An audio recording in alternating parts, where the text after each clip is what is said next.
चंपा की कहानियाँ। सुंदर पहाड़ियों से घिरे एक छोटे से गांव कुंजपुर में गोपाल नाम का सीधा सादा लड़का रहता था। वह अपने पिता के साथ खेतों में काम करता और खाली समय में नदी किनारे खेलता था। गांव वाले उसे उसकी ईमानदारी और सादगी के लिए बहुत पसंद करते थे। एक दिन गोपाल खेत से लौट रहा था। रास्ते में उसे एक चमकदार थैली पड़ी मिली। जिज्ञासा से उसने थैली उठाई और खोली। अंदर सोने के 2 सिक्के और कुछ कीमती गहने थे। गोपाल चौंक गया। उसने सोचा, ये तो किसी के होंगे, इन्हें वापस देना चाहिए। लेकिन तुरंत उसके मन में दूसरा विचार आया।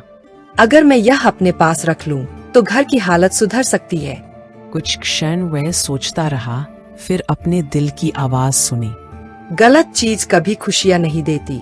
उसने दृढ़ होकर कहा, मैं इसे इसके मालिक तक पहुंचाऊंगा।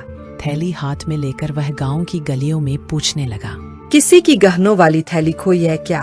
लोग हैरान थे, क्योंकि इतने कीमती सामान को पाकर कोई लौटाता नहीं।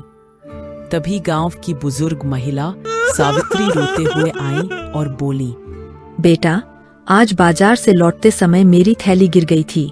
मैं बहुत घबरा गई थी।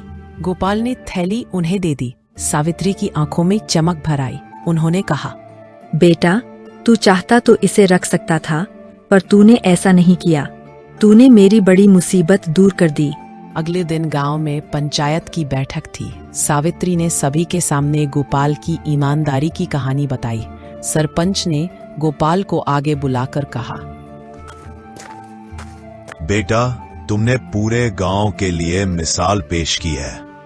गोपाल खुश था, लेकिन उससे भी ज्यादा खुशी उसे इस बात की थी कि उसने ईमानदारी चुनकर सही काम किया। शाम को जब वह घर पहुंचा, तो उसके पिता गर्व से बोले, आज तुमने साबित कर दिया कि असली दौलत हमारे गुण होते हैं।